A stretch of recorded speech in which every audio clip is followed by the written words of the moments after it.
కేరళం, పుదుచ్చేరి, అస్సాంలో అసెంబ్లీ ఎన్నికల పోలింగ్ ప్రశాంతంగా జరుగుతోంది. మధ్యాహ్నం 1 గంట వరకు అస్సాంలో 59.62% పోలింగ్ నమోదైంది. కేరళంలో 49.70%, కేంద్రపాలిత ప్రాంతమైన పుదుచ్చేరిలో 56.83% పోలింగ్ జరిగింది. ఎలక్షన్స్ జరిగే రాష్ట్రాల్లో ప్రజలు పెద్ద ఎత్తున ఓటు హక్కు వినియోగించుకుంటున్నారు. దీంతో సాయంత్రం వరకు పోలింగ్ శాతం మరింత పెరిగే అవకాశం ఉంది. అస్సాంలోని గౌహతిలో సీఎం హిమంత బిశ్వ శర్మ ఓటు వేశారు. ఫ్యామిలీతో కలిసి పోలింగ్ స్టేషన్ కు వచ్చారు. జలుక్బరీ నియోజకవర్గం నుంచి మూడోసారి పోటీ చేస్తున్న హిమంత అస్సాంలో మరోసారి బీజేపీ సర్కార్ ఏర్పడుతుందని ధీమా వ్యక్తం చేశారు. అటు కేరళం, పుదుచ్చేరిలోనూ ప్రజలు పోలింగ్ స్టేషన్లకు భారీగా తరలిస్తున్నారు.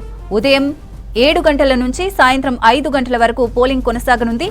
ఓట్ల లెక్కింపు మే 4న నిర్వహించనుంది ఎన్నికల సంఘం.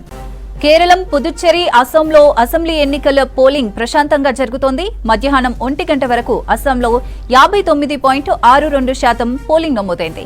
కేరళంలో 49.70%, కేంద్రపాలిత ప్రాంతమైన పుదుచ్చేరిలో 56.83% పోలింగ్ జరిగింది. ఎలక్షన్స్ జరిగే రాష్ట్రాల్లో ప్రజలు పెద్ద ఎత్తున ఓటు హక్కు వినియోగించుకుంటున్నారు.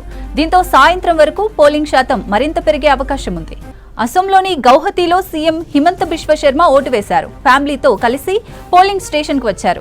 జలుక్బరీ నియోజకవర్గం నుంచి మూడోసారి పోటీ చేస్తున్న హిమంత అస్సాంలో మరోసారి బీజేపీ సర్కార్ ఏర్పడుతుందని ధీమా వ్యక్తం చేశారు. అటు కేరళం, పుదుచ్చేరిలోనూ ప్రజలు పోలింగ్ స్టేషన్లకు భారీగా తరలిస్తున్నారు. పోలింగ్ ఉదయం 7 గంటల నుంచి సాయంత్రం 5 గంటల వరకు కొనసాగనుంది. ఓట్ల లెక్కింపు మే 4న నిర్వహించనుంది ఎన్నికల సంఘం.